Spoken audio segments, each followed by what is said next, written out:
नमस्कार. इन सोलापूर न्यूजच्या विशेष संवाद या कार्यक्रमात मी गिरीश मंगरुळे आपलं सर्वांचं मनपूर्वक स्वागत करतो. खरं तर या कार्यक्रमात आपण विविध क्षेत्रातील मान्यवरांशी संवाद साधतो.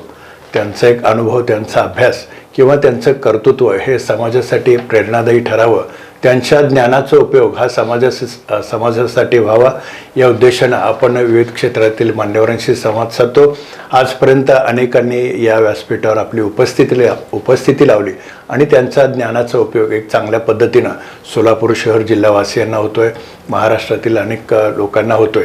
तर आजच्या या विशेष संवाद या कार्यक्रमात आपण संवाद साधणार आहोत ते सोलापुरातील सुप्रसिद्ध अस्थिरोगतज्ञ डॉक्टर अक्षय हनमशेट्टी. खरं तर हे नाव आपल्या अल्पावधीतच या नावाने एक विशेष असा ठसा सोलापूर शहरातच नव्हे तर एक महाराष्ट्रात उमटवलेला आहे. गुडघ्यासंदर्भातील आजार आणि त्यावरील निदान, त्यावरील उपचार यामध्ये त्यांनी खूप मोठं नाव आपलं कमावलेलं आहे. अगदी तरुण होतकरू डॉक्टर म्हणून त्यांच्याकडं पाहिलं जातं आणि सोलापुरात गुरु क्लिनिक या माध्यमातून ते सेवा देत आहेत. आणि गुडघ्यावरच्या ज्या काही शस्त्रक्रिया ज्या अवघड मानल्या जातात, ज्या पुण्या मुंबईला केल्या जातात, त्या शस्त्रक्रिया अलीकडच्या काळात त्यांनी सोलापुरात यशस्वी करून दाखवल्या आणि आपले कर्तृत्वाचा वेगळा ठसा त्यांनी उमटवला. तर आपण आज त्यांच्याशी संवाद साधणार आहोत आणि एकूणच माहिती गुडघ्यासंदर्भातील आजार आणि संधिवात असतील याची कारणं काय, त्यावर काळजी काय घ्यायची किंवा या संदर्भात शस्त्रक्रिया करण्याची वेळ आली तर याच्यासाठी काय साधारण इथं सोलापुरात उपाययोजना आहे आणि त्यांनी केलेल्या शस्त्रक्रिया या संपूर्ण संदर्भातील आपण एक आढावा घेऊन त्यांच्याशी संवाद साधणार आहोत. आणि मी आत्ताच म्हटल्याप्रमाणे गुडघेदुखी आणि संधिवात या संदर्भातील घ्यावयाची काळजी आणि सध्याचं जे एक साधारण वाढतं प्रमाण या संदर्भात आपण संपूर्ण माहिती त्यांच्याशी संवाद साधून घेणार आहोत. सर, आपलं खूप खूप स्वागत या कार्यक्रमात. आणि मी आत्ताच म्हटल्याप्रमाणे आपण एक अल्पावधीतच सोलापूर शहर जिल्ह्यात आपल्या कार्यकर्तृत्वाचा ठसा उमटवला आहे. विशेषतः गुडघ्या संदर्भातील एक आजार आणि निदान या संदर्भात आपण आज आपल्याशी म्हणजे संवाद साधणार आहोत. तुमचा एक जो अभ्यास आहे, तुमचा एक ज्ञानाचा उपयोग हा एक समाजाला व्हावा या उद्देशानंच आपण आज हा एक कार्यक्रम करतोय. सर्वात महत्त्वाचा आधीचा प्रश्न अर्थातच आपलं एक वैद्यकीय शिक्षण. आपण खरं तर मूळचे सोलापूरचे आहात आणि वैद्यकीय शिक्षण आपलं कुठं झालं आणि नेमका आपण अस्थिरोग हा विषयच का निवडलात? फर्स्ट ऑफ ऑल खूप खूप धन्यवाद, तुम्ही मला ऑपॉर्च्युनिटी दिली तर बोलण्याचा. सो माझा MS ऑर्थो सेलम मधून झालेला होता. सो आफ्टर MS मी सोलापूर इथेच वैशंपायनमध्ये 4 महिने काम केलं होतं. त्यानंतर मला एक चांगलं ऑपॉर्च्युनिटी भेटलं होतं हिरानंदानी हॉस्पिटल पवईमध्ये, जिथे एक जॉईंट रिप्लेसमेंट सर्जन त्यांचा अंडर वर्क करण्याचा एक ऑपॉर्च्युनिटी भेटला होता. सो तिथं मी माझा जॉईंट रिप्लेसमेंटचा जर्नी, नी आणि हिपचा जॉईंट रिप्लेसमेंट जर्नी स्टार्ट केला होता. तिथे बघता बघता मला कळालं की देर इज खूप शिकण्यासारखं आपल्याला आहे इथे. आपण खूप सारं शिकून आपल्या सोलापूर शहराला जाऊन आपण लोकांना त्याच्यात मदत करू शकतो. सो मी स्टार्ट केलो हिप जॉईंट रिप्लेसमेंटवरून. तर तिथला एक फेलोशिप संपवून मी अजून एक तिथलेच डॉक्टर होते जे नीचा स्कोपी म्हणजे दुर्बीणद्वारे दुरुस्ती करायचा आणि स्पोर्ट्स इंजुरी बघणारे डॉक्टर होते. तर त्यांच्यासोबत वर्क करून मला वाटलं की स्पोर्ट्स इंजुरी एक असला ब्रांच आहे जे सोलापूरमध्ये नाही आहे. तर मी ते करत रिसर्च वर्क करत होतो. तर माझ्या रिसर्च वर्कचा रेकग्निशन मला भेटलं and I went to Korea. कोरियामध्ये एक प्रसिद्ध डॉक्टर होते जिन्गो किम, ज्यांनी नी वरती बुक पण लिहिलेला आहे. तर थ्रू माझा रिसर्च वर्क मला तिथे एक फेलोशिप भेटला आणि आय परस्यूड माय फेलोशिप. आणि तिथले ऑपरेशन थिएटर्स, तिथला सेटअप आणि तिथले number of how they operate, म्हणजे त्यांनी कसं ऑपरेट करतात, तर ह्याच्याबद्दल हे सगळे मला बघून आय फेल्ट लाईक हे जे छोटी छोटी गोष्टी आहे जे आपण दुर्लक्ष करतो ह्याच्यासाठीच पेशंटला रिझल्ट भेटत नाही. तर माझा मत पण असंच होतं की I had to learn further. मला अजून थोडंसं माझं स्किल्स होन करायचं होतं. आणि ह्या कालावधीत मला असं वाटलं की माझ्या आई वडील सगळ्यांशी बोलून मला असं वाटलं की आपल्या परिसरात सगळ्यांना गुडघ्यांचा त्रास आहे आणि सोलापूर असं एकच शहर आहे जिथं गुडघ्या स्पेसिफिक डॉक्टर नाही आहेत. तुम्हाला ट्रॉमा डॉक्टर भेटणार, तुम्हाला आर्थ्रोस्कोपी भेटणार आणि तुम्हाला नॉर्मल स्पाइन सर्जन्स भेटणार. द ओनली स्पेशालिटी गुडघ्याच्या एवढं रिक्वायरमेंट असून लोकांनी आतापर्यंत केलं नव्हतं. द रिझन इज आपला इंडियामध्ये ते टेक्नॉलॉजी आलेलं नाही आहे आणि आमच्या इंडियामध्ये अजून ते स्किल सेट डेव्हलप झालेलं नाही आहे. गव्हर्नमेंट कॉलेजेसमध्ये आपण स्कोपी म्हणजे मी जे सर्जरी करतो ते आतापर्यंत कधीही झालेलं नाही आहे, कारण आपल्याकडे ती सुविधा नाही आहे. तर आपल्याला ते शिकण्यासाठी परदेशी जावं लागतो. सो तेच डोक्यात ठेवून मी कोरियाला गेलो होतो. कोरियामध्ये शिकण्यासारखे खूप होते. तिथं गेल्यानंतर मला कळालं की रिप्लेसमेंट सांधिवात जे म्हणतो आपण, त्याच्यासाठी रिप्लेसमेंट हे एकच ऑप्शन नाही आहे. आपण गुडघे जसं आहे तसंच ठेवून दुसरं प्रक्रिया पण करू शकतो. तर तिथं काम करताना तिथं मी 2 फेलोशिप कम्प्लीट केलो. तर आपण साधारण दिवसाला आम्ही 30 OT वगैरे करायचो. त्या टायमाला आम्हाला समजलं की आपण रिप्लेसमेंटच्या ऐवजी पण दुसरी सर्जरी करू शकतो. जे आपला नॅचरल जॉईंट आहे, जे जॉईंट जीज झालेला पार्ट आहे त्याला आपण रिपेअर करू शकतो. आणि आर्थरायटिसला कुठली ट्रीटमेंट आहे त्याच्याबद्दल मी पूर्ण स्टडी केलं. तिथे पण माझा मेन इज रिसर्च वर्क, की आम्ही रिसर्च करायचो की हे कशाला होतो, कशानं आपण हे थांबू शकतो. तर आमच्या आर्टिकल्स आताही कोरियन ऑर्थोपेडिक सोसायटीमध्ये आहेत. तिथून मला कॉन्फरन्समध्ये I got a contact with US surgeon LaPrade. हे LaPrade is one of the top knee surgeon in the world. आणि माझा एक ड्रीम होता की I should work with him, कारण त्यांनी जे प्रोटोकॉल फॉलो करताय ते मला माझ्या आयुष्यात मी प्रॅक्टिस करताना माझ्या पेशंटवरती फॉलो करायचं होतं. So fortunately after 10 or 20 mails मला ऑपॉर्च्युनिटीज भेटला. आय गेव USMLE म्हणून एक्झाम असतो US, एक specific exam for only US students. So तिथला एक्झाम दिलो मी. एक्झाम देऊन I cleared all the 3 steps. After that I got a fellowship under LaPrade. LaPrade सोबत काम करताना मला एक इम्पॉर्टंट आस्पेक्ट हे कळाला की आपण एक सर्जरी करायच्या अगोदर we have to plan 10 steps. Correct. म्हणजे आपल्या इथं कसं होतं की आपण पेशंटला काउन्सिल करतो, पेशंट सर्जरी लोक म्हणतो आणि आपण OTला जातो. आपल्याला काय इन्व्हेस्टिगेशन लागतो, आपल्याला अजून ऍडिशनल टेस्ट काय लागतो का, आपल्याला पोस्ट ऑपरेटिव्ह काय कॉम्प्लिकेट होतो का, आणि ते कॉम्प्लिकेशनचा आपण कसं बघायचा, ते सगळं मी तिकडे शिकलो. कारण एक पेशंटला ऑपरेशन घेऊन जाणं इट्स अ बिग टास्क. तर आपल्याला प्री ऑप प्रिपरेशन म्हणा आणि operative preparations and post op care हे कसं करायचं मी लप्राड सोबत शिकलो. I was grateful. एक लप्राड सोबत फेलोशिप केल्यानंतर I realise that I can go back आणि मी पेशंटला हार्म न करता कॉन्फिडेंटली सर्जरी करू शकतो. कारण at the end of the day मला रिझल्ट द्यायचा आहे पेशंटला. सो अँड मी एकच अशाला पकडलो, नी जॉईंटच पकडलोय, कारण I want to give good result. मी एक जॉईंट पकडलो तर मी त्याच्यात 100% रिझल्ट देऊ शकतो. If I go for 2 or 3 joint मला कन्फ्युज होणार. Correct. That's why I was keeping only with knee. मला कुठलेही नीचे पेशंट आले I should be able to treat him. तरुण असू द्या, मध्यवर्गीय असू द्या, नाहीतर old, I have to treat them. Sir त्या दृष्टिकोनानं I started my practice in Solapur. खरं तर आत्ता सरांनी सांगितलं की अस्थिरोग विशेषतः त्यातल्या त्यात गुडघ्या संदर्भातील आजार आणि त्यावरचे उपचार हा विषय त्यांनी का निवडला. खरं तर त्यांचा अनुभव किंवा कोरिया आणि इतर देशांमध्ये त्यांनी जो काही अभ्यास केला तो पाहता ते भारतातल्या कोणत्याही मोठ्या शहरात जाऊन अगदी प्रॅक्टिस करू शकले असते, मोठ्या प्रमाणात ते पैसा कमवू शकले असते. पण त्यांचा एक उद्देश होता की सोलापुरात विशेषतः त्यांच्या आईवडिलांशी जेव्हा त्यांची चर्चा झाली आणि सोलापुरात जे गुडघेदुखीचं प्रमाण वाढतं आहे त्या संदर्भात ते चर्चे झाल्यानंतर माझ्या ज्ञानाचा उपयोग हा सोलापूर शहर जिल्ह्यातल्या रुग्णांना कसा होईल किंवा तो झाला पाहिजे या उद्देशानं ते सोलापुरात राहिले आणि कोरिया किंवा अन्य देशात घेतलेल्या अनुभवाचा उपयोग ते सोलापूर शहरवासियांसाठी करतायत.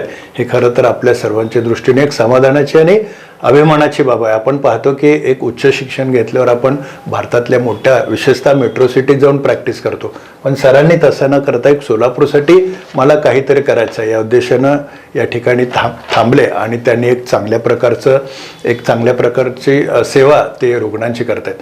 सर आपण पाहिलं तर आत्ताच आपण सांगितले की गुडघ्यातले जे काही विकार आहेत किंवा जो काही गुडघेदुखी आहेत त्या संदर्भात एक चांगलं आपण ज्ञान घेतलं. आपण पूर्वी पाहत होतो की गुडघेदुखी म्हणलं तर हे एक 40-50 नंतर असायची, पण अलीकडे पाहिलं तर ते तरुणांमध्ये देखील गुडघेदुखी किंवा सांधेदुखीचं एक प्रमाण दिसतंय. तर साधारण गुडघेदुखीची कारणं काय असतात का?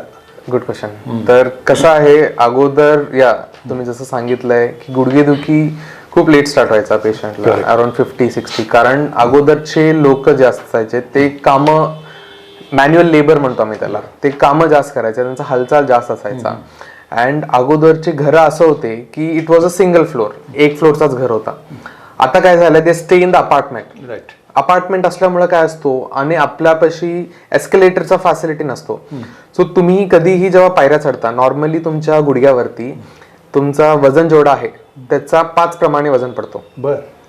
पण तुम्ही जेव्हा पायऱ्या चढता तेच वजन 20% वाढतो, म्हणजे 20 टाइम्स. हो. आता नॉर्मल तुमचं वजन 60 आहे, तर तुमच्या जॉईंट वरती 500 kg प्रेशर येतो. तर हे प्रेशर कसं असतो की तरुण तुम्ही 20 आहे तेव्हा तुम्हाला ठीक वाटतो, पण जेव्हा तुम्ही एक्सरसाइज वगैरे काही करत नाही and you do this kind of activities, पायऱ्या चढणं, पहिली गोष्ट तर पायरी चढणं आहे. दुसरी गोष्ट आम्ही खाली मांडी घालून बसतो. मांडी घातल्यामुळे पण काय होतो की गुडघ्यावरचा जे प्रेशर असतो ते प्रेशर कॉन्स्टंटली वाढत असतो. अँड सेकंडरी की सिडेंटरी लाईफस्टाईल खूप झालंय. सिडेंटरी म्हणजे आपलं बसून काम, लॅपटॉप म्हणा, काही we are doing manual labour नाही आता, बसून सगळं सोयी आहे, आपल्याला बसून कामं करतो आपण. त्याच्यासाठी पण काय होतो की आपला जे मसल स्ट्रेंथनिंग पाहिजे, मसल स्ट्रेंथनिंग नसतो. तर हे दोन्ही ऍस्पेक्ट्स मुळे काय होतो की तुम्हाला गुडघ्याची छोटी इंजुरी होती. छोटी इंजुरी कसं आहे, आपण इनिशियल स्टेजमध्ये ट्रीट न करता तर तसं सोडलं की ती इंजुरी वाढत जातो. अँड बिकॉज ऑफ दिस काय म्हणा, एक छोटीशी मेनिस्कस टेअर, मेनिस्कस म्हणजे गादी जरी फाटली तर आपण त्याला दुर्लक्ष करून पूर्ण आर्थरायटिसचा लास्ट स्टेज पर्यंत घेऊन जातो. सो दिस इज वाई, म्हणजे हे सगळ्या रिझन्स मुळे असं होतो की आता 30-35 एज मध्ये पण पेशंटला नी पेन वगैरे स्टार्ट होतो. सो हे this are the reason why it happens. आत्ता सरांनी अगदी म्हणजे योग्य असं आपल्याला सांगितलं की खरं तर आपण पाहतोय की आजचं जीवन हे धावपळीचं आहे, धकाधकीचं झालंय, आणि याच्यामध्ये मग बदलती जीवनशैली असेल, बदलता आहार असेल किंवा व्यायामाचा अभाव असेल, या सर्वामुळे आपण कुठेतरी शरीराकडे दुर्लक्ष करतो. आणि या सगळ्यामध्ये आणि व्यायामाचा अभाव विशेषतः यामुळं अनेक समस्यांना आरोग्यविषयक आपण सामोरं जातो. आणि यामध्ये सर्वात महत्त्वाचं गुडघेदुखीचं हे जे प्रमाण वाढलंय ते एक मुख्य कारण आहे, असं आत्ता एक सरांनी चांगल्या पद्धतीने आपल्याला सांगितलं. सर, तरुण वयात आता म्हटल्याप्रमाणे 30-35 हा एक रोग येताना आपण ज्याला म्हणतोय की गुडघेदुखीचा त्रास म्हणूया त्याला, तर हा त्रास टाळण्यासाठी विशेषतः महिलांमध्ये देखील हे प्रमाण खूप वाढलंय. तर हा त्रास टाळण्यासाठी साधारण काय आपण काळजी घेतली पाहिजे किंवा एक सतर्कता? राईट. म्हणजे कसं आहे की आपल्याला हे जर टाळायचं असेल, it's not a big step. आपल्याला एक छोटंसं, आपण जरी दिवसात एक अर्धा तास एक्सरसाइज केला, व्यायाम म्हणजे नी वरती गुडघ्याचा व्यायाम, ते फिजिओथेरपी मध्ये येतात. म्हणजे तुम्ही घरी बसूनही करू शकता ते एक्सरसाइज. जर आपण 15-20 मिनिट जरी व्यायाम केलं तर आपल्या गुडघ्याचं स्ट्रेंथनिंग होऊन जे पेन आहे, पेनचा कॅपॅसिटी जाणार. दुसरी गोष्ट काय आहे की तुमचं जे काही डॅमेज झालेला असतो, की आता गादी फाटली आहे, आपण गादीला आता दुरुस्ती करू शकतो दुर्बीनद्वारे. आपल्याला चीरफाड करायची काही गरज पडत नाही, जस्ट एक दुर्बीन टाकून जे काही गादी फाटली असते आपण दुरुस्ती करतो. त्याच्यानं पण काय होतो की जीज होण्याचं प्रमाण कमी होऊन जातो, कारण तुमचा गादी परत फंक्शन, म्हणजे परत नॉर्मली फंक्शन करणार आम्ही एकदा दुरुस्त झाल्यानंतर. तर हे 2 स्टेप्स आहे जिथं आपण नीचा केअर करू शकतो. अजून एक गोष्ट काय की आपण वेट वजन वाढल्यामुळे पण गुडघ्यावरती ताण येतो. तर आपण प्रॉपर डायटिंग जरी केलं तर गुडघ्यावरचा ताण कमी होऊन जातो. युजली लोकांचा असं आहे की गुडघा दुखतंय म्हणून वॉकिंग करतात, वॉकिंग केल्यामुळे जीज अजून होती. सो तुम्ही वॉकिंग न करता जर सायकलिंग केला, cycling is all pendulum exercises म्हणतो आम्ही. तुम्ही पेंड्युलर एक्सरसाइज जरी केला तर तुमचा गुडघ्याचा स्ट्रेंथ राहतो आणि तुमची जी जीज झालेली असते ना त्याच्यानं तुम्हाला जास्त प्रॉब्लेम होत नाही. सो सायक्लिकल मुवमेंट म्हणा, सायकलिंग म्हणा, स्विमिंग म्हणा, हे जेव्हा तुम्ही करता तर तुमचं जे जीज झालेला पोर्शन नसतो ना त्याला थोडं खूप रिलीफ भेटतो. सो हे छोटे छोटे ऍक्टिव्हिटीज असतात which you can try on regular basis जर तुम्हाला नी पेन असेल तर. आपली काही बसण्याची पद्धत असते त्याच्यामुळे काही फरक पडतो का? हा, राईट, येस. मांडी घालून बसणं इज व्हेरी बॅड. खूप लोकांचा हॅबिट असतो की मांडी घालून बसतात. तर मांडी घालून बसल्यामुळे आपल्याला नी वरती खूप स्ट्रेस येतो. जसं जसं वय वाढतो आपल्या नीचा पॉवर कमी होतो. सो मांडी घालून बसणं शक्यतो अवॉइड करायला पाहिजे. आणि इव्हन जर तुमचा गुडघादुखी स्टार्ट झालाय तर तुम्ही इनिशियली प्रॉपर स्ट्रेंथनिंग करा गुडघ्याचा व्यायाम करून स्ट्रेंथनिंग करा आणि त्याच्यानंतर खाली बसा, त्याच्यानंतर मांडी घाला. बट ज्या टायमाला तुम्हाला पेन जास्त असताना जेव्हा तुम्ही मांडी घालून बसता आणि तर खाली बसता, तर त्या टायमाला तुम्हाला दुखणं जास्त असणार आहे आणि ह्याच्याने जीज वाढत जाणार. त्यासाठी वी कॅन प्रिव्हेंट. आपल्याला ज्या टायमाला पेन जास्त असतो, आपण 2 आठवडे व्यायाम करायचा. व्यायाम केल्यानंतर 2 आठवडे जेव्हा तुम्हाला बरं वाटतं तेव्हा तुम्ही मांडी घालून बसा, काही इश्यू नाही. पण तुम्हाला इनिशियली स्ट्रेंथनिंग न करता तुम्ही परत मांडी घालून बसला तर तुमचं दुखणं आणि जीज जास्तच होत जाणार आहे. बरोबर. तर तुम्हाला त्याची काळजी घ्यावी लागते. म्हणजे आपल्या बसण्याच्या पद्धतीवर पण खूप काही येस. हो. तुम्ही म्हटल्यासारखं बरेच जण म्हणजे चालणं जेवढं आपण चालू तेवढं ते गुडघे कमी होतं असं म्हणतात. नाही, that is a wrong concept. तुम्ही चाललंय की जीज वाढणार आहे. तुम्ही सायकलिंग करा, स्विमिंग करा, that will relieve your pain आणि त्याच्यानं तुम्हाला दुखणं कमी होणार. तुम्ही चाललं की तुम्हाला थोडा वेळ बरं वाटतं, परत दुखणं तुम्ही चालणं बंद केल्यानंतर दुखणं होणारच परत. So walking is not recommended जेव्हा तुम्हाला नीची इंजुरी आहे. करेक्ट. सर बऱ्याच वेळा आपण पाहतो की गुडघेदुखीचे आजार असतात, उपचार चालू असतात, गोळ्या घेतल्या जातात, काही काळासाठी बरं वाटलं जातं किंवा अन्य काही आपण जे काही हे वापरतो त्याच्यामुळे बरं होतं. पण काही प्रकरणात शस्त्रक्रिया करण्याची वेळ येते आणि शस्त्रक्रिया ऑपरेशन म्हणले की रुग्ण हा घाबरतो. हो. आणि गुडघ्याची शस्त्रक्रिया म्हणले की तो घाबरून जातो आणि मग बरेच जण त्याला असं म्हणतात की बाबा तू शस्त्रक्रिया टाळता येईल तेवढं टाळ. तर एकदा काही तू ऑपरेशन केला तर तू अधू पण येईल आणि मग तू पूर्वीसारखा चालणार नाही किंवा पळणार नाही. हे जे समज आहेत हे देखील अलीकडे खूप वाढताना पाहतोय. तर काय नेमकं याबाबत सांगायला? तर हे असं आहे की अगोदर कसं असायचं की आपण गुडघ्याचं सर्जरी जेव्हा पेशंटचा ऍक्सिडेंट झाला तरच करायचो. बरोबर. लिगामेंटचा सर्जरी नव्हते अगोदर. तर ऍक्सिडेंट झाला आणि ऑपरेट केला, त्या टायमाला त्यांनी ऑपरेट जरी केलं तर त्यांनी लिगामेंट कसा आहे बघायचं नाही, फक्त बोन आपला हार्ड कसं आहे तेवढंच बघायचे. बोन त्यांना जर नॉर्मल असेल तर त्यांनी तसं सोडून द्यायचं. त्याच्यानंतर काय होतं, आता लिगामेंटचं मेन फंक्शन काय, म्हणजे लिगामेंटचं काम काय की आपल्या गुडघा जे आहे त्याला स्टेबिलिटी आणणं. जर तुमचा गुडघा जर स्टेबल नाही आहे तर काय होतो, जीज व्हायला स्टार्ट होतो. तर आम्ही लिगामेंटची दुरुस्ती जे काही करतो ते कशाला, जीज टाळण्यासाठी. आपण स्टेबिलिटी, गुडघ्याचं स्टेबिलिटी आणण्यासाठी करतो. आणि दुसरी गोष्ट काय आहे की आपण आत्ताची जे शस्त्रक्रिया आहे हे दुर्बीणद्वारे आहे. अगोदर चिरफाड करायचे, तुमचं जॉईंट पूर्ण ओपन करून बघून करायचे. पण आता ते काय मिनिमल इन्व्हेजिव्ह सर्जरी म्हणतो आम्ही त्याला. आम्ही फक्त एक दुर्बीण टाकतो, दुर्बीणचा पण होल, आम्ही चिरफाड काही करत नाही, दुर्बीण एवढा छोटा असतो त्याचा लेन्स. तर ते दुर्बीण टाकून आम्ही डॅमेज कुठं झालंय, कसं झालंय, वी असेस, आम्ही डायग्नोस्टिक करतो. अगोदर डॅमेज पूर्ण बघतो आणि त्याच्यानंतर काय करतो, आम्हाला वाटलं की कशासाठी, गादीसाठी दुरुस्ती पाहिजे तर ते पण एक सूक्ष्म डिव्हाइस असते, छोटीशी आली आता, आतल्या आतच करतो. तर त्याच्यासाठी आता काय झालंय की पेशंटला जर आपण सकाळी ऑपरेट केलो, संध्याकाळी चालून घरी जातो, तर ह्याच्यासाठी काय झालंय की अगोदरचे जे काही आपल्याला प्रॉब्लेम होते गुडघ्याचं सर्जरी केल्यामुळं, कारण अगोदर एवढं टेक्नॉलॉजी ऍडव्हान्स नव्हती, तर ह्याच्यामुळे काय झालंय, patient is benefited long term मध्ये. पण ह्याच्यानं अजून पण काय होतं की आम्ही दुर्बीणद्वारे काहीतरी दुरुस्ती केलं तर तुमचा स्टेबिलिटी वापस येतो. जर तुमचा स्टेबिलिटी आला तर तुम्हाला रिप्लेसमेंटची गरजच पडत नाही. You just have to do exercises. तुम्हाला जे आवडते गोष्टी असतात तुम्ही परत ते करू शकता. सो हे surgical wise there's a lot of difference आत्ताचं जे आहे आणि अगोदर 10-20 वर्ष अगोदरचं जे आहे. आणि आपण पेशंट कसा आहे, त्यांनी जे अनुभव बघितलाय अगोदरचा, सो त्याच्यावरती त्यांनी डिसिजन घेणार. त्यांचा काही चूक नाही याच्यात. वेअर दे आर राईट की असं आहे तसं आहे, कारण त्यांनी बघितलेत पेशंटला. पण आत्ताचं जे आहे शस्त्रक्रिया हे बदललंय, हे त्यांना अजून कळण्यासाठी टाइम जाणार. पण जेव्हा त्यांना कळणार, they will be more aware. त्यांना कळणार की आपण गुडघा आपण वाचू शकतो. We don't have to go for replacement. आपण तोपर्यंत थांबायची गरज नाही आपल्याला. राईट. खरं तर आता मी म्हटल्याप्रमाणे एक अधूपणेता असा जो समज आहे, तर तो एक होऊ शकतो. तर म्हणजे अजून सुद्धा तो लोकांमध्ये खूप आहे. म्हणजे अगदी आपण ज्याला शिकलेली पिढी म्हणतो त्यांचं देखील तो हे आहे. तर मग तसं काही आहे का? आणि समजा आपल्याला शस्त्रक्रिया टाळायची असेल तर म्हणजे मग काय? राईट. तुमचा प्रिव्हियस क्वेश्चन वरती तुम्ही जे म्हणताय ना, हे भीती आहे, हे डॉक्टरांना पण आहे. बरं. आता एका सर्जन दुसरा सर्जरी, आता फॉर एक्झाम्पल एक डॉक्टरला पण आर्थरायटिस झालं तर तो पण भीतोच. बरं. हे मेंटॅलिटी आहेच.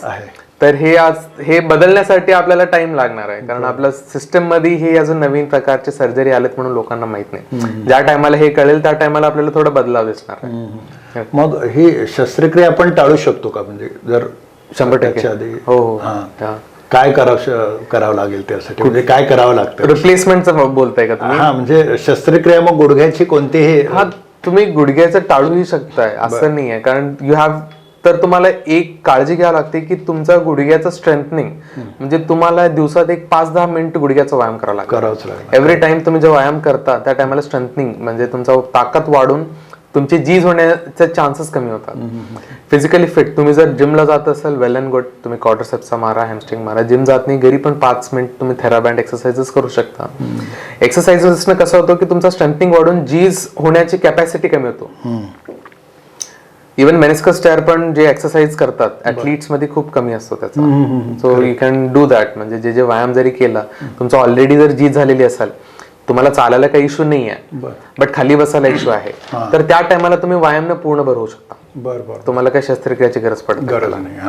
अलीकडच्या काळात आपण एक शब्द ऐकतो सातत्याने की रोबोटिक तंत्रज्ञानाच्या सहाय्याने शस्त्रक्रिया करण्यात येते वगैरे. तर साधारण हे तंत्रज्ञान काय आहे, आणि हे तंत्रज्ञान जर प्रगत असेल तर मग त्याला साधारण खर्च एक जास्त येतो असं एक सांगण्यात येतं. काय याच्यामध्ये? रोबोटिक आता खूप हाईप मध्ये आहे. युजली रोबोटिक सर्जरी कसं असतो की सर्जन तर करतोच आहे सर्जरी, सर्जन सोबत एक रोबोट असणार आहे.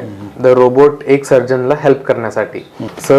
रोबो काय करतोय की इट हेल्प सर्जन. तर आम्ही काय करतो की आपल्याला अँगल करेक्ट आणायचा आहे. बरोबर. अँगल करेक्ट आणण्यासाठी आपण काय करतो, रोबोचा मदत घेतो. रोबो कसं आपल्याला मदत करतो की आपण सगळं पॉइंट्स घेतो, आम्ही रोबोला सांगतो की इथं हे बोन आहे, इथं हे बोन आहे, मला हे अँगल पाहिजे, मला असा पाहिजे. तो रोबो पूर्ण कॅलिब्रेट करतो. कॅलिब्रेट केल्यानंतर ते रोबोटिक आर्म येतो, एक हात असतो रोबोटचा. रोबोटिक आर्म न पूर्ण कटिंग होतो. कटिंग मध्ये त्याच्यानंतर काय होतं, आम्ही will be guiding the robot. आम्ही रोबोटला गाईड करत असतो की इथं हे आहे, इथं हे आहे. तर रोबो अकॉर्डिंगली कट घेतो. कट घेतल्यानंतर विल चेक द अलाइनमेंट. अजून एकदा आपण रोबोचा आर्म काढून आम्ही चेक करतो. जर आम्हाला सगळं योग्य वाटलं तर तेच इम्प्लांट म्हणजे जे आहे आपण बसवतो. ह्याच्यानं रोबोटिकचा फायदा हे आहे की ह्याला लेस इन्व्हेजिव्ह आहे, कमी, म्हणजे सर्जरीच्या नंतर तुमचं दुखणं थोडंसं कमी असतं. बरोबर. पण हे रोबो सर्जरी करण्यासाठी पण एक्सपिरियन्स खूप हवाय.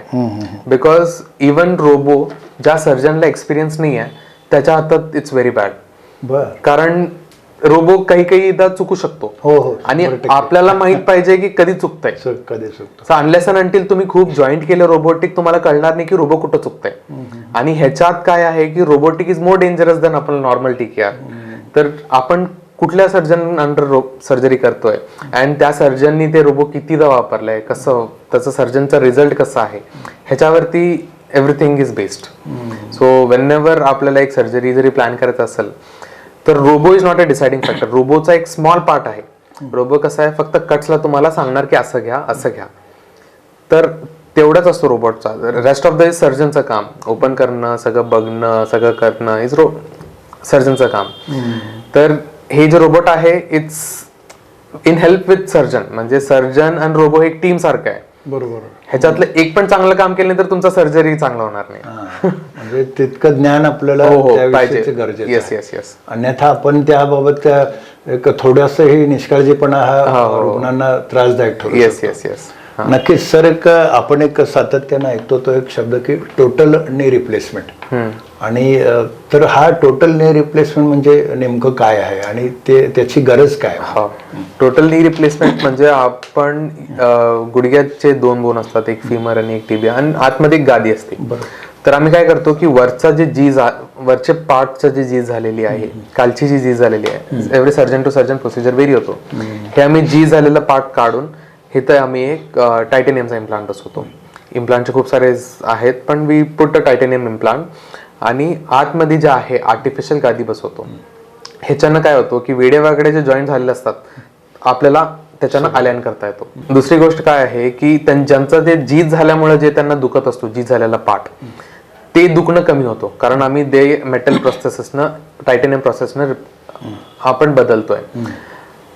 आणि आत्ताची जे शस्त्रक्रिया आहे हे अगोदर सारखे नाही आहे. आता इज मिनिमल इन्व्हेसिव्ह कसं आहे, आम्ही जास्त चिरफाड करत नाही.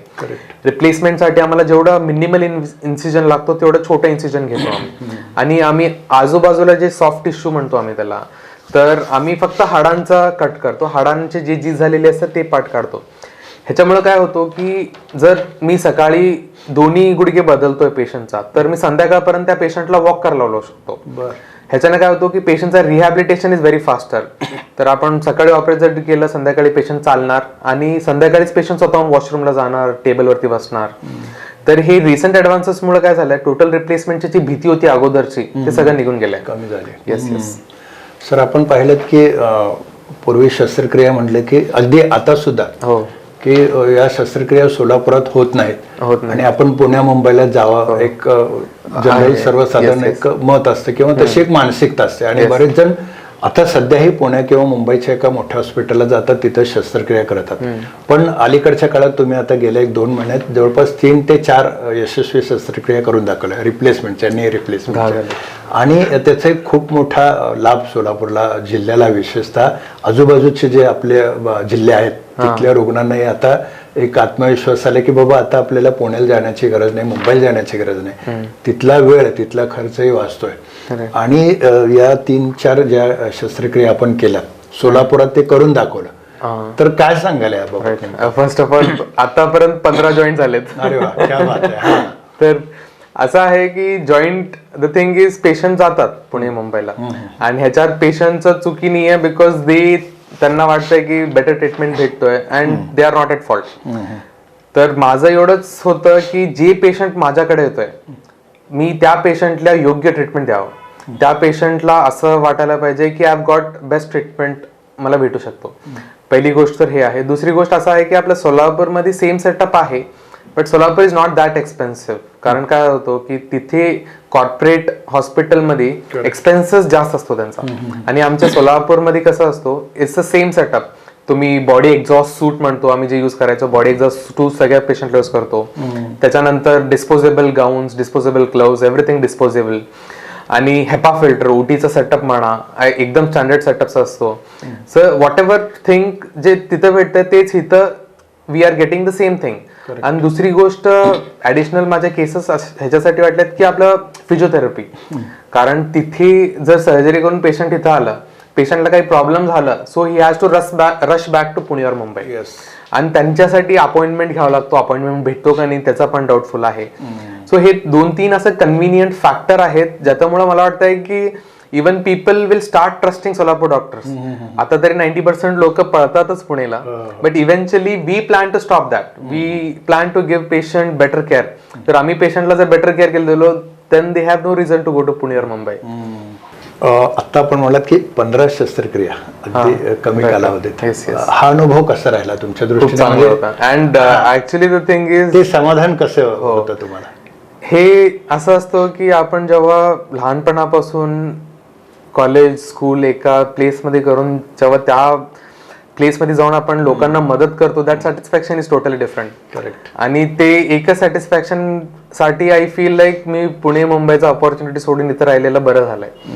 बिकॉज इथं we can help people. For example आता असं आहे की आपल्याला कॉर्पोरेट सेशन मध्ये आय कांट बी म्हणजे कॉर्पोरेटमध्ये आपण कसं आहे की आपल्याला एक हे रॅपो मेंटेन करावं लागतो. इथं असं नाही आहे. We can be friendly to the patient. आपण त्यांना सांगू शकतो की आपण काय, व्हॉट डू वी थिंक, की सर्जरीची गरज आहे की नाही, कुठलं सर्जरी करायचं, कसं करायचं. इथं मला काही गोल्स नाहीये, काहीच नाही. इथं the only thing is I want to give better care for my patient. आणि त्याच्यासाठी whatever I can I am doing it. आणि असं आहे की सोलापूर हे खूप चांगलं प्लेस आहे डॉक्टरांसाठी, पेशंटसाठी आता सध्याला तरी. कारण आजूबाजूचे पेशंट सगळे सोलापूरला येतात, गुलबर्गाचे म्हणा, मेडिकल हब म्हणून ओळखलं जातं, हब म्हणून आहे. पण आपल्या सोलापूरच्या लोकांना सोलापूरवरती ट्रस्ट नाही आहे. म्हणजे थोडंसं बदलणं गरजेचं, ते बदलणं गरजेचं आहे. Solapur people should know that Solapur is good. त्यांना खूप सारे पैसे खर्च करून पुणे मुंबईला जायची गरज नाही आहे. सेम ट्रीटमेंट तुम्हाला इथं पण भेटू शकते. या शस्त्रक्रिया आपण सोलापुरात करू शकतो, तर कुठे या करू शकतो म्हणजे तो? हे आता सध्याला मी ऑपरेशन अश्विनी रुग्णालय, यशोधरा हॉस्पिटल आणि कोठाडे हॉस्पिटलमध्ये करतोय माझे सगळे रिप्लेसमेंट, कारण त्यांचा ओटी सेटअप चांगला आहे. तर हे थोडं हॉस्पिटल्स वरती पण डिपेंड होतो की पेशंटचा आउटकम कसा येणार आहे, पेशंट सर्जरी सक्सेस होणार आहे की नाही. Correct correct. तर हे 3 हॉस्पिटल्स आहेत which are good. So usually कसं असतं की सर्जन बघतो की कुठलं हॉस्पिटल त्याला सूट होतं. पण मला असं वाटलं, मी काम केलं हिरानंद आणि सगळीकडे, मला असं वाटलं की यांचा ओटी चांगला आहे, best. I mean they are good, त्या स्टँडर्ड मध्येच आहे, पण लोकांना माहित नाही आहे. सो नक्की नक्की. म्हणजे सरांनी एक फार महत्त्वाचा मुद्दा सांगितला की आजूबाजूच्या जिल्ह्यातले लोक एका विश्वासाने सोलापुरात येतात, पण सोलापुरातलेच आपले काही रुग्ण हे पुण्या मुंबईला जातात. खरं तर त्यांनी आत्ता सांगितल्याप्रमाणे 15 अत्यंत अवघड अशा शस्त्रक्रिया ज्या मी आता म्हटल्याप्रमाणे पुण्या मुंबईतल्या टॉपच्या कॉर्पोरेट हॉस्पिटलमध्ये होत होत्या, त्यांनी या ठिकाणी यशस्वी करून दाखवल्या. त्यामुळं आपली मानसिकता हे बदलणं गरजेचं आहे. आपण पुण्या मुंबईला म्हटलं तर तिथं जाण्याचा एक वेळ असेल, पैसा असेल, किंवा आता सरांनी म्हटल्याप्रमाणे एक मानसिक आधार जो लागतो तो या ठिकाणी मिळू शकतो. आणि पेशंट आणि डॉक्टरमधला एक संवाद जो अत्यंत मोकळेपणाने इथं होऊ शकतो. आपण पाहिलं तर पुण्या मुंबईला मोठे हॉस्पिटल असतात आणि मग मी डॉक्टरांना कसं विचारू, ते काय म्हणतील, हे कुठंतरी एक मनात ती एक धाकधूक असते. तर तसं न होता इथे एक आपलेपणा, एक आत्मीयता दोघांमध्ये राहू शकते. आणि सोलापुरात केलं तर खूप काही होऊ शकतं. आणि अवघड शस्त्रक्रिया इथेही देखील त्या पद्धतीचे ऑपरेशन थिएटर्स आहेत, तशा पद्धतीच्या अद्ययावत सोयीसुविधा आहेत. तर तुम्ही इथं करू शकता, अत्यंत आत्ता सरांनी सांगितलेलं आहे. सर, एक आपण पाहतो की या शस्त्रक्रिया झाल्यावर साधारण किती महिने त्याला रेस्ट करावी लागते, किंवा त्या ऑपरेशन नंतर तो किती दिवसांनी पूर्ववत तो हे चालू शकतो? हो हो, हा खूप इम्पॉर्टंट क्वेश्चन आहे. तर कसं आहे की सर्जरी झाल्या वी एनकरेज की आम्ही पेशंटला सांगतो की तुम्ही चालायला स्टार्ट करा. ह्याचं कारण हे आहे की जो पेशंट चालायला स्टार्ट करतो तर त्याचा जे असतो इमोशनल बॅलन्स म्हणा, त्याच्यानंतर हार्मोनल बॅलन्स म्हणा, त्याच्यानंतर मेटाबॉलिझम, हे सगळं करेक्ट झाल्यामुळे काय होतं की रिकव्हरी एकदम फास्ट होतो. तर सर्जरी, इव्हन जर आम्ही बायलॅटरल सर्जरी जरी केली, दोन्ही गुडघ्याचं एक साथ रिप्लेसमेंट जरी केलं, तर आम्ही त्या टायमालाच पेशंटला चालवतो 1 6 तासात. असं होतं की आपल्याला सगळे कॉम्प्लिकेशन कमी होतो. आणि 2 दिवसानंतर जेव्हा पेशंट स्वतःहून सगळं कामं करायला चालू करतो, हॉस्पिटलमध्ये फिरायला वगैरे स्टार्ट करतो, आम्ही पेशंटला डिस्चार्ज करतो. आणि आम्हाला पेशंटला एवढं सांगायचं असतो की तुम्ही सगळं कामं कंटिन्यू करा डे 3 पासून. कारण असं आहे की तुम्ही जर कामं करायला चालू केला की आपण सर्जरी कशाला करतोय की पेशंट चालायला येत नाहीये, काम करायला येत नाहीये, तर आम्ही डे 2 पासून पेशंटला सांगतो की तुम्ही काम करायला चालू करा. त्याच्यासाठी आम्ही पूर्ण हेल्प करतो. कसं हेल्प करणार, आम्ही फिजिओ आम्ही घरी पाठवतो, 1 तास फिजिओ सेशन्स घेतो एव्हरी डे. आणि ते physiotherapist will be talking to me all the time. तो मला बोलत असतो की पेशंटचा हे प्रोग्रेस आहे, असं चाललंय. तर we immediately mobilise. Immediate mobilisation कसं होतो की आपल्याला पेशंटचा कॉम्प्लिकेशन रेट खूप कमी होतो. कारण गुडघा टाईट होणं, गुडघा स्टिफ होणं, मुवमेंट ना होणं, ह्याच्यामुळे काय होतं, पेशंटला फिजिओथेरपी 6 6 8 8 महिने करावं लागतो. तर आपण हे इनिशियली 14 दिवसात हे सगळं काळजी जरी घेतली आपण, तर पेशंट स्टिक सोडून 3 आठवड्यात चालू, म्हणजे वॉकर सोडून 3 आठवड्यात चालू करतो. दुखणं असेल, मान्य आहे 1 महिन्यापर्यंत थोडंसं दुखणं असेल, पण ते चालताना त्यांना दुखणार नाही, फक्त एक्सरसाइज करताना. तुम्ही जेव्हा व्यायाम करता त्या टायमालाच तुम्हाला थोडंसं पेन असतो. म्हणजे पूर्वी की असं एक मानलं जायचं की ऑपरेशन केलं तर बाबा 1 2 3 महिने आपल्याला घराबाहेर पडता येणार नाही, तर तसं काही नाही. असं नाही. आपण मॅक्झिमम 3 ते 4 आठवडे पूर्वत तुम्ही त्या टायमाला पण घराबाहेर जाऊ शकता.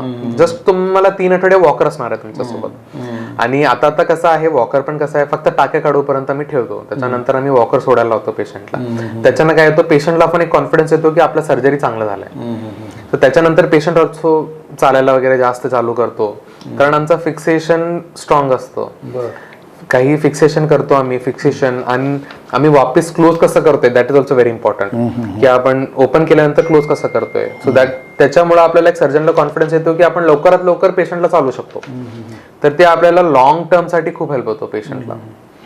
सर, सगळ्यात महत्त्वाचं म्हणजे स्पोर्ट्स या क्षेत्रात आपण एक MD ती एक पदवी घेतलेली आहे.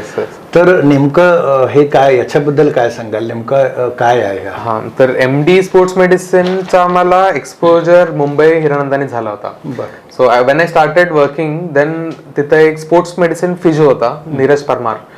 तर आम्ही ऑन फील्ड पेशंट म्हणजे ऍथलेटिक्सचा कसं असतो की त्यांना वापस खेळायला द्यायचा असतो. त्यांना इंजुरी झालं तर त्यांना खेळणं ते कांट स्टॉप. आपण जनरल पॉप्युलेशनला जरी घेतलं तर त्यांना नी इंजुरी झाला तरी खेळायचं सोडतात. बट ऍथलीटचा कसं असतो की they have to go back to what they are doing. त्याला परत गेम खेळावा लागतो.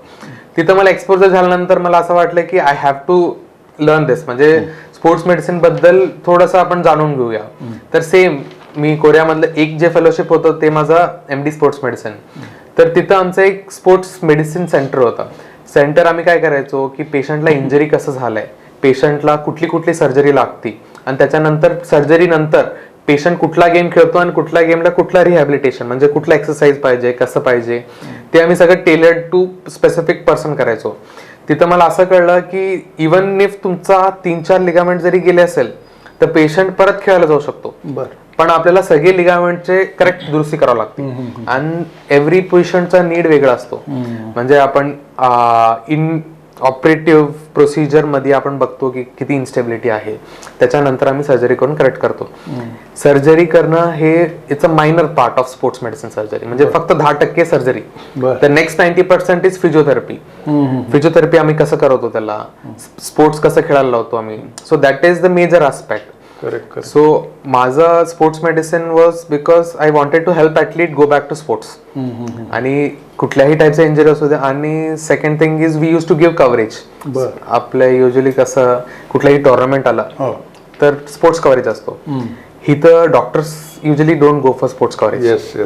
But in US and Korea how it was is एक सिनियर सर्जन आणि 2-3 fellows they have to be on the court.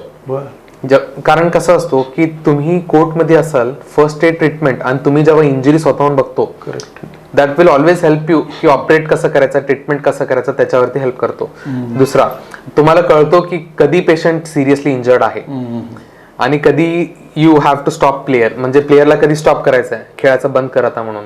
So you will realise each and every aspect. तर sports मेडिसिनचा हेच part आहे की स्पोर्ट्स इंजुरी आयडेंटिफाय करणं is important aspect, की कुठला इंजुरी झालाय, कसं झालंय. कारण 99% of the surgeon don't know sports injury. इथं ते स्पोर्ट्स इंजुरी इथं सोलापूरमध्ये कसं ट्रीट होतं, तुम्हाला काही नाही, डोक्यात आहे, जावं म्हणतात. That is how they treat sports injury here. तर तसं नसतंय. There is everyone. आता पेशंट काहीतरी कंप्लेंट घेऊन आलाय तर त्याच्या मागे काहीतरी असतो एक छोटासा रिझन. पण इथं स्पोर्ट्स बद्दल म्हणा, थोडं एक्सरसाइजेस थोडं असं तसं झालं, पेशंटला जिम मध्ये एक्सरसाइज झालं, दुखलं, लोक काय म्हणतात, नाही MRI मध्ये काही नाहीये, जावा, सगळं डोक्यात आहे. But it's not like that. Even minor bruise, abrasion जरी असेल तर तुम्हाला खूप ट्रेमेंडस पेन असतो. तर हे जे छोटे आस्पेक्ट असतात जे अनट्रीटेड जातात. इव्हन जिम करताना पोस्चर चुकला तुमचा, सडनली तुम्ही पुलअप करताय आणि सडनली तुमचा हात टक झाला, तुमचा एक 90% कसं असतो की तुमचा MRI मध्ये दिसत नाही. क्लिनिकली जेव्हा आपण बघतो की पेशंटला एक्झामिन करतो, आम्ही बघतो, त्या टायमाला आम्हाला कळतो की इंजुरी काय आहे. सो हे एक्झामिनेशन कसं करायचा आणि इंजुरीला कसं पकडायचा, मॅक्झिमम माझं ट्रेनिंग ह्याच्यासाठीच गेलंय. So that I should be able to diagnose. जर मला कळालं की काय प्रॉब्लेम आहे तरच मी ट्रीट करू शकतो. जर मला माहितच नाहीये तर तुम्हाला काही नाही, जावंच म्हणणार मी. पण खरं बरोबर आहे. अगदी महत्वाचा मुद्दा आहे. खरं तर सोलापूर शहर जिल्ह्यातले अनेक खेळाडू आज देशभरात चांगल्या विचार आहेत. तुमच्या ज्ञानाचा चांगला एक उपयोग त्यांना होऊ शकतो. नक्की. म्हणजे आपण पाहिलं की स्पोर्ट्स मेडिसिन हा काय नेमका प्रकार आहे आणि अत्यंत अगदी साध्या म्हणजे हलकेपणाने अगदी साधेपणाने आपण गोष्टी घेतो, पण त्या पुढे जाऊन खूप मोठ्या गंभीर स्वरूप धारण करू शकतात. आणि सरांनी म्हणल्याप्रमाणे काही गोष्टी MRI मध्ये त्या क्लिअर होऊ शकत नाहीत. विशेषतः जर त्यातलं एक दुखणं कळलं तर कशा पद्धतीने आपण त्याच्यावर उपचार करू शकतो आणि त्याचा एक मोठा फायदा खेळाडूंना होऊ शकतो. खरं तर आतापर्यंत गेले अनेक वर्ष पाहतोय आपण सोलापुरात अशा पद्धतीची एक सुविधा उपलब्ध नव्हती किंवा उपचार उपलब्ध नव्हते. पण डॉक्टर अक्षय हनमशेट्टी यांच्या माध्यमातून खेळाडूंना देखील एक खूप मोठा आधार मिळणार आहे. त्यांचा एक फायदा ज्ञानाचा होणार आहे. तर तो निश्चितच फायदा आपण या ठिकाणी घेऊ शकतो. सर, आणखी एक मला विचारायचं की या सगळ्या धकाधकीच्या धावपळीच्या ताणतणावाच्या जीवनात कॅल्शियम कमतरता एक महत्वाचा फॅक्टर समोर येतोय. विशेषतः महिलांमध्ये तो एक खूप मोठ्या प्रमाणात दिसतोय. आणि याच्यामुळे बऱ्याच गोष्टींना आपल्याला सामोरं जावं लागतंय आणि एक कुठंतरी जाऊन हे सगळी चिंतेची बाब बनते. Yes, yes. कॅल्शियम कमी असणं. हो, हो. तर याबाबत काय सांगाल आणि कशा पद्धतीने आपण ते कॅल्शियम वाढवू शकतो काय म्हणजे? हो, व्हेरी ऍप्ट क्वेश्चन. कारण तुम्ही जे जीएस पण म्हणतो ते आपल्या 50 आणि युजली कसं असतो आपला मेन्स्ट्रुअल सायकल जेव्हा थांबतो त्या टायमाला काय होतं की त्यांच्या हार्मोनल इम्बॅलन्स खूप असतात बायकात. आपल्या मेलमध्ये इट्स सेम. ते हार्मोनल इम्बॅलन्समुळे काय होतो की कॅल्शियम डेफिशियन्सी होतो. कॅल्शियम म्हणा, व्हिटॅमिन D3 म्हणा. तर त्यांना एक वय झाल्यानंतर they have to start with calcium. त्यांना परत चालू करावं लागतो कॅल्शियम. त्यांना डोजेस स्टार्ट करावं लागतं. हार्मोन रिप्लेसमेंट थेरपी म्हणा, तर कॅल्शियम अँड व्हिटॅमिन. तर इथं कसं असतो की त्यांनी दाखवत नाहीत, दे डोंट कम सून. कारण आता बायकांचं असं आहे ते लास्ट मोमेंट पर्यंत अंगावरती घेतात. Yes yes yes. आणि त्याच्यामुळे काय होतं की ज्या टायमाला त्यांनी आमच्याकडे येतात त्या टायमाला एवढी डॅमेज झालेली असती की वी कांट टेल एनिथिंग. त्या टायमाला तुम्हाला कॅल्शियम सप्लिमेंटेशनचा यूज होत नाही. तर माझं मत एवढंच आहे की तुम्हाला एक वयानंतर 40 नंतर तुम्ही कॅल्शियम व्हिटॅमिनच्या गोळ्या चालू करून घ्या. रोज घ्यायचा नसतो. तुम्ही आठवड्याला जरी एक गोळी घेतलं it helps you a lot. कारण कसं असतो आपलं जेवण म्हणा काही अगोदर सारखं नाही आता. इट्स ऑल हायब्रिड नाव. तर ते हायब्रिड फूडमुळे पण आपला जे न्यूट्रिएंट्स आपल्याला भेटायला पाहिजे ते भेटत नाही. त्यासाठी आपण always it's good to take एक कॅल्शियमच्या आठवड्यात एक गोळी घ्या, व्हिटॅमिनची गोळी घ्या. त्याच्यानं काय होतं की तुमचा जे आहे नॉर्मल कॅल्शियम लेवल राहतो आणि त्याच्यानं काय होतं तुम्हाला इंजुरी होण्याचे चान्सेस कमी होतात. तर माझं मत असंच आहे की 40-45 झालं एज की यू स्टार्ट विथ एकदा आठवड्यात कॅल्शियमला तुम्हाला काही आठवड्यात एक गोळी, व्हिटॅमिनच्या गोळ्या आणि त्याच्यानंतर थोडंसं फिजिकल एक्सरसाइजेस. महिलांच्या तुलनेत पुरुषांमध्ये हे प्रमाण साधारण कसं दिसून येतं? पुरुषांत कसं आहे हे साधारण ते थोडं कमी आहे. कारण त्यांचा मुवमेंट जास्त असतो. बरोबर. म्हणजे हालचाल जास्त असतो, काम करणं जास्त असतो. आणि दुसरा आपल्यात हार्मोनल इम्बॅलन्स नसतं. आपल्यात एकच हार्मोन असतं टेस्टोस्टेरोन, तो लास्ट पर्यंत सेम असतो. बायकांत कसं होतं एकदा त्यांचा 40-45 एज झाला की त्यांचा हार्मोनल इम्बॅलन्स स्टार्ट होतो. त्याच्यामुळं ऑस्टिओपोरोसिस आम्ही म्हणतो, ठिसूळ होणं. तर ते हाडा ठिसूळ होणं दॅट इज कॉमन इन बायकांमध्ये कॉमन आहे. कारण कसं आहे एका एज नंतर जर त्यांनी प्रॉपर केअर घेतलं नाही तर ते जीज म्हणा आणि ते ठिसूळ हाड ठिसूळ हे कंटिन्यू होतो. आणि इव्हन संधिवादाचा पण बायकांत खूप आहे. That is also because of hormone, genetics म्हणा आणि hormone. That is the major reason for that. Sir आपण पाहतोय की आता सध्या थंडीचे दिवस देखील आहेत आणि थंडी आल्यावर संधिवाताचं जे काही किंवा सांधे दुखण्याचे प्रकार वगैरे वाढतात किंवा आपण ऐकतो बाबा नाही मला थंडीच त्रास होतोय, मला थोडस सांध्यांमध्ये त्रास जाणवतोय. तर याचं काय साधारण संबंध असतो किंवा काय सांगायला संदर्भात? थंडीत आर्थरायटिस ज्यांना असतो, रुमॅटॉइड, ऑस्टिओ आर्थरायटिस नाही रुमॅटॉइड म्हणतो आम्ही. Rheumatoid is a different. Rheumatoid म्हणा, सोरियाटिक आर्थरायटिस, हे 4-5 टाईपचे आर्थरायटिस असतात जे इन्फ्लेमेशन म्हणजे कसं आहे की बॉडीत रिॲक्शन होणं म्हणतो मी त्याला. लाल म्हणजे कुठल्याही आता जॉईंट मध्ये वगैरे रिॲक्शन होणं. थंडीत काय होतो की हे रिॲक्शन जास्त झाल्यामुळे त्यांना दुखणं आणि स्टिफनेस म्हणा म्हणजे टाईट होणं, कडक होणं हे थंडीमुळे होतो. थंडीमध्ये कसं आहे की जॉईंटला रक्त कमी जातो, म्हणजे रक्तचे जे अंश असतात त्याचं कमी होतं. त्याच्यामुळे काय होतं पेशंटला वेदना जास्त होतात. सो हे थंडीच्या काळात जास्त असतं. त्याच्यासाठी आपण युजली काय करतो पेशंटला आम्ही रेकमेंड करतो की तुम्ही गरम शेक घ्यायचा. कुठे दुखतंय तिथं गरम शेक घ्यायचा. त्याच्यानं पेशंटला खूप हेल्प होतो. आणि कसं आहे गाडीवर जाणं शक्यतो अवॉइड करायचं. गाडीत जेव्हा थंड हवा लागते दुखणं एकदम जास्त होतो. तर इन्स्टेड तुम्ही जरी गाडीवर जरी झालं नाही इलाज आहे गाडीवरती जावंच लागलं तर तुम्ही नी कॅप म्हणा, नाहीतर शोल्डर दुखत असेल, एल्बो दुखत असेल तर एल्बो कॅप. तर तुम्हाला कुठल्या भागाचं तुम्हाला दुखणं जास्त असतो ना, तुम्हाला वाटतं की हे दुखेल मला, त्याची थोडी काळजी घ्यायचा. आपण नी कॅप प्रॉपर कव्हरिंग करायचा आणि थोडासा light massage. It helps a lot. Winter मध्ये जर तुम्ही हे छोटे छोटे गोष्टी केलं, तुम्हाला संधिवात आहे आणि तुम्ही हे छोटे गोष्टी केलं तर तुम्हाला लॉंग टर्म रिलीफ खूप असतो. तुम्हाला गोळ्याचं ऍडजस्टमेंट करायची गरज पडत नाही. मग गोळ्या घेण्याची गरज पडत नाही जर तुम्ही हे सगळं केलं तर.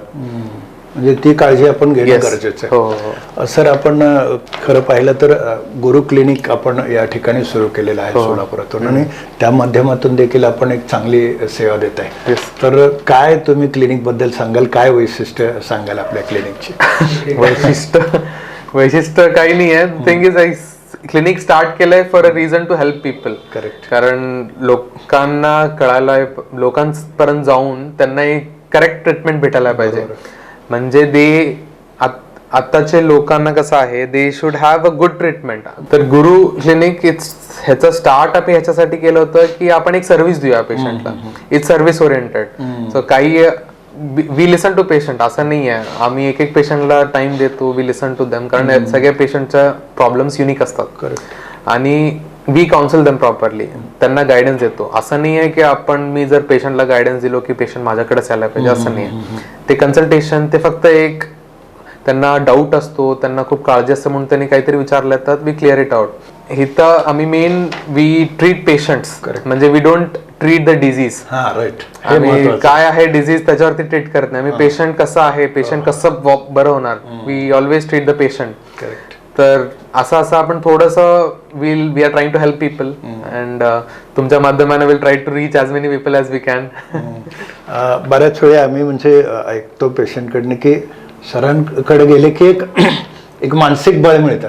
म्हणजे आपण बऱ्याच वेळी पाहतो की गेले नाही तुम्हाला हे शस्त्रक्रिया केली पाहिजे किंवा तुम्हाला एवढा मोठा आजार झालाय किंवा हे केलंच पाहिजेत, पण तसं न करता तुम्ही आल्यावर त्यांची मानसिकता जी खचलेली असते ती तुम्ही थोडीशी त्याला मानसिक आधार देऊन लागलीच त्याला काही शस्त्रक्रिया किंवा असं न सांगता त्याला एक धीर देण्याचं एक काम करता. काय नेमकं म्हणजे हे बरेच जण सांगतात म्हणजे नाही आहे, कारण असं आहे की माझ्याही 3-4 सर्जरी झालेल्या आहेत. बर. आणि माझं पण नीचा ACL चा पण सर्जरी झालंय. I had 2 or 3 near death experiences. तर त्या टायमाला मला असं कळलं की डॉक्टर किती छान असू दे, धीर देणारा नसेल तर विल नेव्हर गो टू हिम. कारण माझं पण तसंच होतं. त्यांनी कितीही चांगलं मला ट्रीटमेंट दिली, अनलेस अँड अंटिल त्यांनी माझ्याशी बोलून मला समजून घेतलं नाही तर he is not a good doctor. तर मला त्या टायमाला असं चाललं की मी जरी डॉक्टर होतोय, मी जरी सर्जन होतोय, तर एवढं बघायचं आहे की इवन इफ पेशंटला काही ट्रीटमेंट नाही पाहिजे, सेंड हिम हॅपी. थोडंसं तुम्ही काहीतरी हेल्प करा, कारण दॅट्स व्हॉट, म्हणजे सगळीकडे खचून तुमच्याकडे येतात means they are tired of everything. तर तुम्हाला फक्त थोडं धीर द्यायचा असतो की एवढं मोठं नाही आहे, बिकॉज यू नो की सगळं ट्रीट होऊ शकतो. तर आपल्याला पेशंटची बोलणं म्हणा, पेशंटचा संबंध म्हणा, आणि आपण पर्सन टू पर्सन पेशंटची आय पर्सनली असं फील करतोय की आपण पेशंटला पर्सन टू पर्सन बघायचा. कुठलाही पेशंट माझ्या समोर जर बसला तर मी असा विचार करतोय की हे 4 वर्ष अगोदर मीच होतो. म्हणजे तसं जर असेल तर त्यांनी कितीही प्रश्न विचारू दे, आपल्याला टायर्ड वाटत नाही. कारण आपल्याला माहित आहे की मी असलो असतो तर मी पण तेवढेच प्रश्न विचारणार. तर एव्हरी टाइम मला जर कुठला पेशंट खूप प्रश्न विचारला तर तिथं मी बसलोय असं धरून घेतो मी डोक्यात. कारण जर तसं असेल तर मला काही वाईट वाटणार नाही. मी किती 100 क्वेश्चन जरी प्रश्न विचारले तर मी बसून त्यांना पूर्ण क्लिअर करूनच बाहेर पाठवणार. म्हणजे तिथंच तो कुठेतरी खचलेला असतो पण आशेने पुन्हा उभारतो. हो. नक्की. आता सरांनी खरंच खूप महत्वाचा एक मुद्दा या ठिकाणी सांगितला की माझ्यावरही काही शस्त्रक्रिया झाल्या, मलाही त्या शस्त्रक्रियेनं सामोरं जावं लागलं, आणि जेव्हा मला समजून घेणारे एखादे समोरचे डॉक्टर असतात तेव्हाच मी त्यांच्याशी एक मोकळेपणानं मला काय त्रास होतो हे मी शेअर करू शकतो. आणि त्यामुळंच माझ्यावर जी काही वेळ आली ती समोरच्या रुग्णावर येऊ नये आणि त्याला एक चांगल्या पद्धतीची एक ट्रीटमेंट मिळावे. आणि तो जो कुठेतरी जाऊन खचलेला असतो, आपण बऱ्याच वेळी पाहतो की कोणताही आजार असो, थोडंसं एक मानसिक आपल्याला त्याबद्दल भीती असते.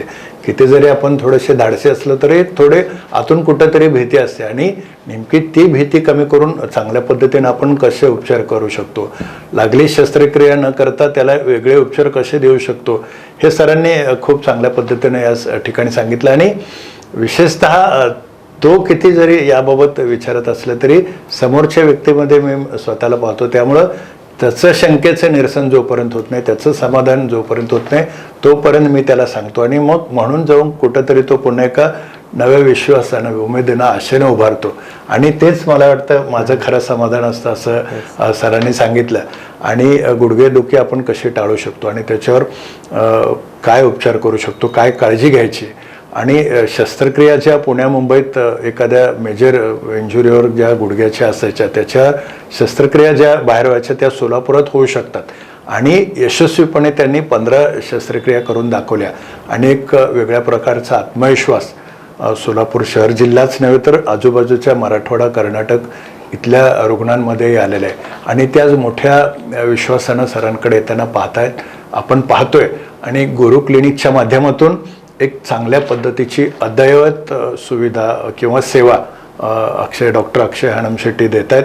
आणि नी रिप्लेसमेंट आपण जो एक अत्यंत अवघड असा भाग म्हणतो तो या ठिकाणी होऊ शकतो. रोबोटिक तंत्रज्ञानाच्या माध्यमातून देखील चांगल्या पद्धतीचे उपचार होऊ शकतात आणि अल्प कालावधीतच पेशंट पुन्हा एकदा एका आत्मविश्वासानं पुन्हा तो त्याचं कामं करू शकतो. हे सगळ्या उदाहरणासहित सरांनी सांगितलंय. सर, सोलापूरकरांना काय आव्हान तुम्ही कराल या सगळ्या पार्श्वभूमीवर?